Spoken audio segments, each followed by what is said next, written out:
Role. भाई साहब, लगातार इनेलो को तुम पर बढ़ता जा रहा है। आज भी काफ़ी संख्या में लोग इनेलो में शामिल हुए। कुछ लोग जो है लगातार इस तरह की बयानबाजी कर रहे थे कि इंडियन नेशनल लोकदल पार्टी अब खत्म हो जाएगी। ये पहली बार नहीं हुआ। एक बार पहले जब हुड्डा की गवर्नमेंट बनी थी तब भी ये प्रचार हुआ था। हुड्डा को सत्ता से बाहर होना पड़ा, इंडियन नेशनल लोकदल पार्टी फिर शिखर पे आई। बीजेपी ने जब हमारी पार्टी सेध लगा दी, कुछ लोगों को जब पैसे से बरगला कर एक अलग पार्टी खड़ी करवा करके इंडियन नेशनल लोकदल पार्टी को कमजोर करने का एक प्रयास किया। आज लोगों के सामने जो सच्चाई है उसको हर आदमी आज वाकिफ हो गया, उस बात को पहचान गया और अब नए सिरे से फिर इस सत्ता से दुखी होकर के जिन लोगों ने वायदे किए बड़े, जो अपने वायदे पूरे नहीं कर पाए, वायदे पूरे करने तो दूर की बात, उन्होंने भी लोगों के सामने या इज्जत देने की बात करते थे, उन्हें कहीं ना कहीं अपमानित करना शुरू कर दिया। आज लोगों ने फिर से ये फैसला कर लिया कि हम चौधरी ओम प्रकाश चौटाला जी के नेतृत्व में फिर से काम करें और इंडियन नेशनल लोकदल पार्टी को फिर से शिखर पे लेकर के जाए। समय बदलते देर नहीं लगा कर, अब समय बदल रहा है। अभी तो ज्वाइनिंग की शुरुआत है। आप देखना जब बड़ौदा का उपचुनाव होगा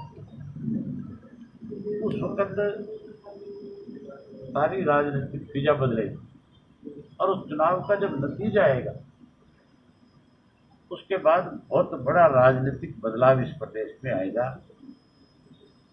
और हर हालत में इंडियन नेशनल लोकदल पार्टी को फिर एक बहुत बड़ी ताकत मिलेगी और इंडियन नेशनल लोकदल पार्टी के प्रति लोगों का इसलिए भी एक भरोसा और विश्वास है कि जब कभी भी इस प्रदेश में किसी भी वर्ग विशेष के लोगों के खिलाफ सरकार कोई अपनी मनमर्जी थोपना चाहती है, जब गरीब को, कमजोर को, पिछड़े को, मजदूर को, किसान को परेशान करती है, छोटे दुकानदार को, तो उसको फिर चौधरी देवीलाल याद आता है कि चौधरी देवीलाल अगर आज हमारे बीच में होता तो हमें इन सब चीज़ों की कठिनाइयों का सामना नहीं करना पड़ता। और Indian National Lokdal party Chaudhary Devilal का लगाया हुआ पौधा है। हमने पहले भी आम आदमी की लड़ाई लड़ी और लोगों को इंसाफ करवाने का काम किया। अब फिर अगर इसको कोई सत्ता से बाहर करेगा, बीजेपी को, जेजेपी, तो वो इंडियन नेशनल लोकदल पार्टी का कार्यकर्ता ही इनको सत्ता से बाहर करने का काम करेगा। कांग्रेस तो आज फिर उसी हालत में है। लोगों ने कांग्रेस को इसलिए वोट नहीं दिया था कि कोई कांग्रेस को सत्ता में लाना चाहते थे। लोगों के सामने मजबूरी थी, हमारी पार्टी को तोड़ दिया गया था और लोग बीजेपी को सत्ता से बाहर करना चाहते थे, इसलिए उन्होंने कहीं ना कहीं मजबूरी में कांग्रेस के पक्ष में वोट डाल दिए और उस कांग्रेस ने अब विपक्ष की भूमिका निभाने की बजाय बीजेपी के साथ सौदेबाजी करनी शुरू कर दी। आपने देखा होगा जब किसान की सरसों लूटी जा रही थी, गेहूं लूटी जा रही थी, चना जब उसका मंडी में फेंक के आना पड़ रहा था तो कहीं कांग्रेस नजर आई आप? जब मंडी में व्यापारी को तंग किया जा रहा था तब कहीं कांग्रेस थी?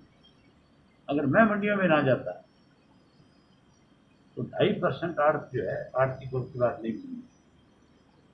किसान की गेहूं की खरीद आज तक नहीं हुई। तो मान के चलो, आज अगर सही मायने में लोग विपक्ष किसी को मानते हैं तो वो इंडियन नेशनल लोकदल पार्टी को ही अपना विपक्ष समझते हैं और हम हर हालत के अंदर सरकार जहां कहीं भी, चाहे वो किसान के विरोध में कोई फैसला ले, चाहे गरीब के ले, चाहे किसी व्यापारी के खिलाफ, हम उनके साथ खड़े होकर के उनको न्याय दिलाने का काम करें। भाई साहब, क्या लगता है हौसला खलबली मच गई है, इनेलो का कुंभा लगातार बढ़ रहा है, हौसला बढ़ रहा है वर्कर आप एक चीज देखो, हमारी पार्टी में कोई शामिल हो रहा है और दूसरी पार्टी के लोग प्रेस कॉन्फ्रेंस करते हैं और वो फिर उस पर छीटाकशी करते हैं। वो शामिल करवाए ना अपनी पार्टी में किसी को, क्योंकि उनकी पार्टी में अब इस तरह के लोग जो वर्गलाने की वजह से चले गए वो फिर से घर वापसी करेंगे। अब वो उनसे रुकेंगे नहीं, तो फिर वो इस तरह की अच्छी और छोटी बातें करते हैं। आने वाले टाइम में बहुत सारे लोग कांग्रेस, जेजेपी, बीजेपी छोड़ करके इंडियन नेशनल लोकदल पार्टी में शामिल है। अबे जी, कोई बड़े नेता भी संपर्क में है, जिस तरह से अशोक तंवर फिलहाल कोई पार्टी में नहीं है, क्या उनको भी आईएनएलडी, क्योंकि चुनाव के दौरान वो आपकी अपनी तरफ से नहीं वो आप लोग आप अच्छा ना जो अपनी तरफ से मत किसी चीज को घुमाने की कोशिश करो। आप किसानों के लिए जब नेता कोई ज्वाइन करेगा जी जी वो आपके सामने आकर के खड़ा हो जाएगा अपने आप। आपको पता था कि प्रकाश भारती हमारी पार्टी ज्वाइन करेगा? आपको ये पता था कि नरेश शर्मा हमारी पार्टी ज्वाइन करेगा? आप ये मान के चलो, जिन लोगों को इस बात का एहसास होगा कि भाई हमारे साथ किसी ने धोखा किया और हमने चौधरी ओम प्रकाश चौटाला को धोखा दिया है, तो वो अपना प्रायश्चित करेगा, फिर से हमारी पार्टी ज्वाइन करेगा। तो हौसला बढ़ रहा है वर्कर्स का, जिस तरह से संगठन जो है। हमारे वर्कर का हौसला गिरा किस दिन था ये बताना पहले। हमारा वर्कर हमेशा हौसले में रहा। चौधरी देवीलाल ने जब इस इंडियन नेशनल लोकदल पार्टी को खड़ा किया और चौधरी ओम प्रकाश चौटाला ने जब एक संगठन बनाया, उस संगठन में काम करने वाले लोग जो है कभी डगमगाते नहीं, 100% हिम्मत और हौसले के साथ ही आगे बढ़ते। पिछले दिनों आपने सिरसा में किसानों के मुद्दे को लेकर धरना प्रदर्शन भी किया, क्या सीएम साहब से कोई मुलाकात, आपकी बातचीत हो पाई इस मुद्दे को लेकर? मैंने एक दिन धरना दिया और धरना दिया नहीं, धरने से पहले दिन सीएम का बयान आ गया था कि हमने एक एक पैसा जो है किसान के खाते में डाल दिया। अब आड़ती ने किसान को पैसा देना, अगर मैं धरने पे नहीं बैठता तो ये किसान की पेमेंट देने की बजाय उसका ब्याज खाते हैं।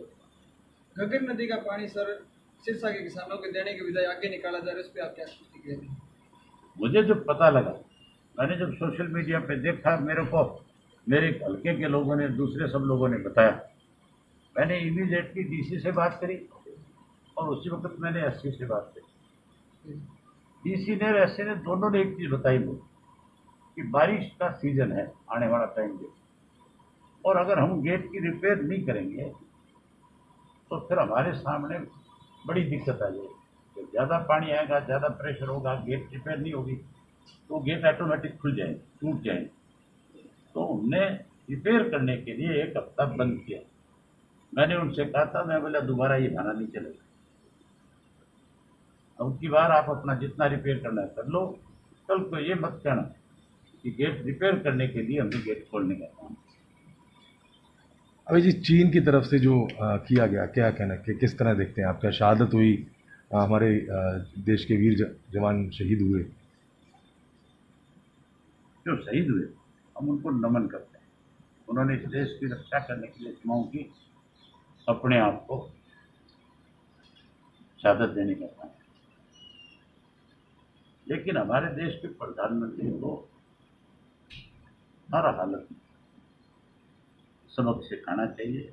अगर हमने इसका जवाब नहीं दिया ठीक से तो फिर 100% हमारे जितने भी अड़ोसी पड़ोसी उनके हौसले पड़ जाए। हमें इस मामले में सोच समझ करके कोई सही ढंग का फैसला लेकर के और सबक उनको देना चाहिए। अभी जी, सरकार ने जो वर्चुअल रैली की भाजपा ने, कैसे देखते हैं आप? 1 साल का जश्न मनाया गया सरकार की तरफ से। सरकार से कोरोना तो संभाला नहीं गया। कोरोना के 500 केस थे जिस दिन पहला लॉकडाउन हुआ, आज 3 लाख का आंकड़ा पार कर दिया। इतनी हैरानी की बात है, हमारा देश का प्रधानमंत्री कहता है मेरी 1 साल की उपलब्धियां लोगों तक पहुंचाओ, वर्चुअल रैली करो। उसकी बजाय अगर कोरोना की महामारी से बचाने के लिए लोगों में जागरूकता पैदा करते तो उसका फायदा मिलता। यहाँ फिर सरकारी पैसे का दुरुपयोग हो रहा है। आप एक चीज बताओ मुझे, अमेरिका है, कनाडा है, पूरा यूरोप है, वो तो अपने नागरिक की कैसे उसको बचाया जा सके, केवल इस महामारी से नहीं, किसी का बिजनेस खत्म हुआ तो उसको सपोर्ट कर रहे हैं, किसी का कोई नौकरी पेशे वाला था तो उसको उसकी तनख्वाहें दी जा रही है। अमेरिका तो $2000 पर पर्सन आज दे रहे हैं और उन्होंने ऐलान कर रखा है कि जब तक पूर्ण रूप से इस महामारी को काबू में नहीं पालेंगे तब तक हर व्यक्ति को $2000 पर मंथ के हिसाब से देंगे। और हमारे यहाँ कुछ देने की बजाय पढ़ने वाले बच्चों से भी 5-5 रुपये मांगे जाते हैं।